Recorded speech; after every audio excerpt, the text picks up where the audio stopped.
পুজোর কেনাকাটা এখন হবে খুব সস্তায়, এই শুনে তো আমিও চলে এসেছিলাম পুজোর কেনাকাটা করতে। কিন্তু বাপরে বাপ, এই এত রোদ আর ভিড় দেখে আমার পুরো মাথা খারাপ অবস্থা। এই তো বাইরের অবস্থা দেখতেই পাচ্ছেন। ভেতরে যাওয়ার পর তো আমার পুরো দম বন্ধ করা সিচুয়েশান। এক একটা মলে ঢুকছি, হাজার হাজার লোক, শয়ে শয়ে দোকান।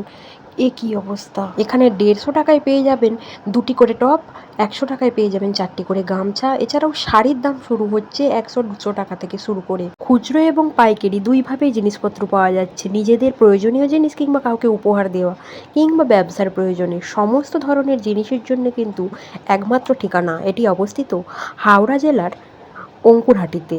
হ্যাঁ, কলকাতা থেকে আসতে গেলে কোনা এক্সপ্রেসের পরেই হবে এই স্টপেজটি।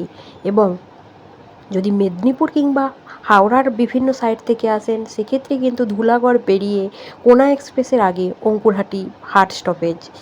এখানে দেখতেই পাচ্ছেন শাড়ির দোকানে মহিলাদের কত ভিড়। এটা এক একটা ফ্লোরে এই অবস্থা। এইভাবে লোকের ধাক্কা খেতে খেতে আমিও আমার প্রয়োজনীয় কিছু জিনিস কিনে পাশ কাটিয়ে কাটিয়ে অনেক কষ্টে বাইরে আসতে পারলাম। বাবা, এই বাইরেটাই দেখুন না, গাড়ির পুরো লাইন পড়ে গেছে, এত লোক এসেছে। আমি তো শুধু ভাবছি এটাই। এই ভাবতে ভাবতে আমিও কিছু কেনাকাটা করে শেষে বাড়ির পথ ধরলাম। তোমরা যারা আগে থেকে এই ঠিকানাটা জানতে কিংবা এখান থেকে কেনাকাটা করেছো অবশ্যই কমেন্টে জানাতে পারো।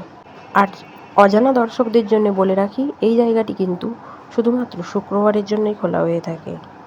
তাহলে আর দেরি কেন, কেনাকাটা হোক এই গ্লোবাল মার্কেট থেকে। আজকের ভিডিও এই পর্যন্ত। ফিরবো নতুন কোনো ভিডিওতে, নতুন কোনো দৃশ্যপটে। সবাইকে পাশে থাকার অনুরোধ রইল।